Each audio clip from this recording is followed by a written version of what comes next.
ईसाई धर्म। क्रिश्चियन। ईसाई मजहब एक इब्राहिमवादी धर्म है जो प्राचीन यहूदी परंपरा से निकला है।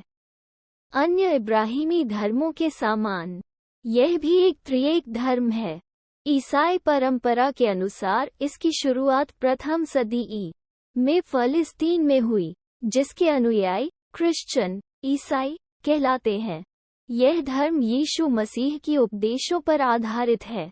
ईसाइयों में मुख्यतः 3 संप्रदाय हैं: कैथोलिक, प्रोटेस्टेंट और ऑर्थोडॉक्स, तथा इनका धार्मिक ग्रंथ बाइबल है।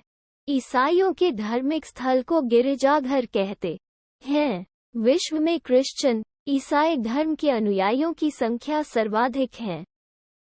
4वीं सदी तक यह धर्म किसी क्रांति की तरह फैला, किंतु इसके बाद ईसाई धर्म में अत्यधिक कर्मकांडों की प्रधानता तथा धर्म सत्ता ने दुनिया को अंधकार युग में धकेल दिया था।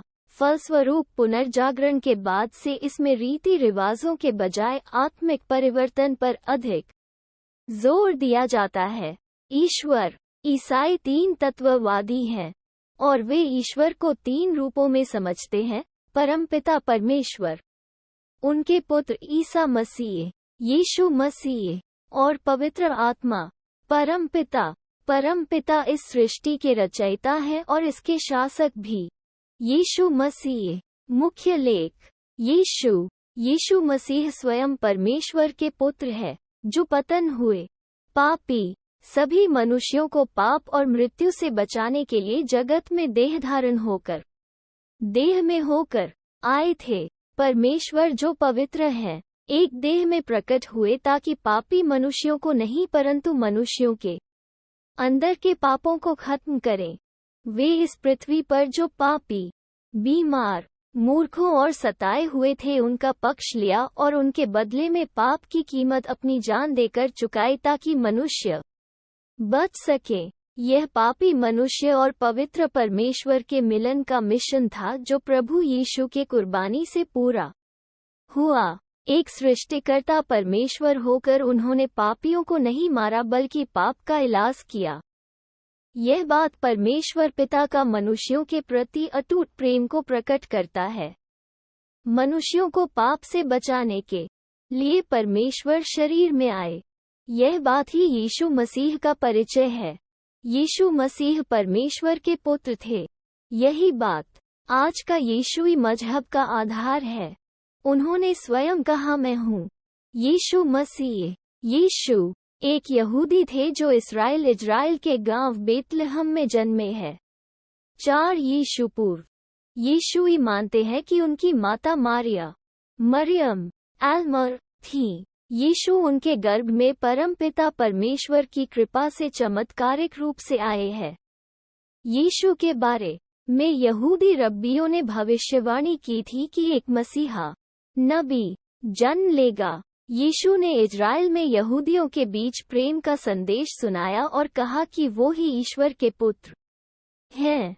इन बातों पर पुराणपंथी यहूदी धर्मगुरु भड़क उठे और उनके कहने पर इज़राइल के रोमन राज्यपाल ने यीशु को क्रूस पर चढ़ाकर मारने का प्राणदंड दे दिया।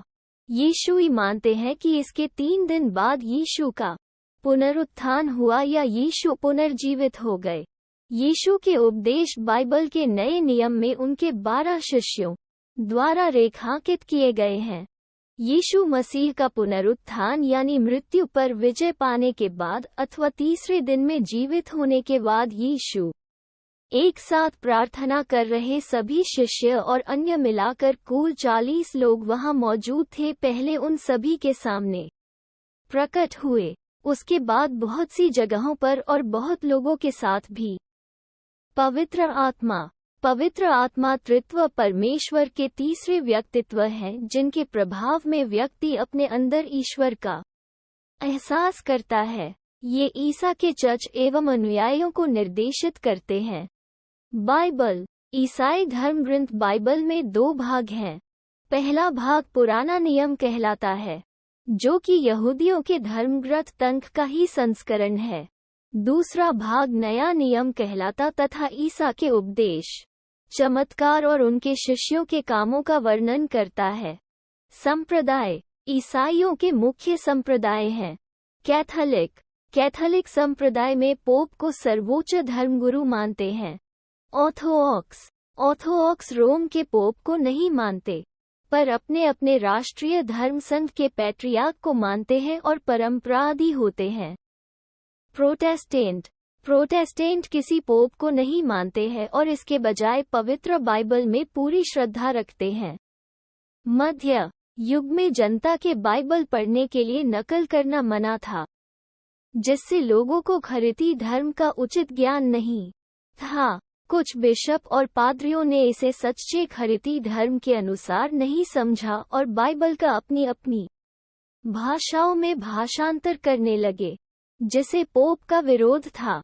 उन बिशप और पादरियों ने पोप से अलग होकर एक नया संप्रदाय स्थापित किया जिसे प्रोटेस्टेंट कहते हैं।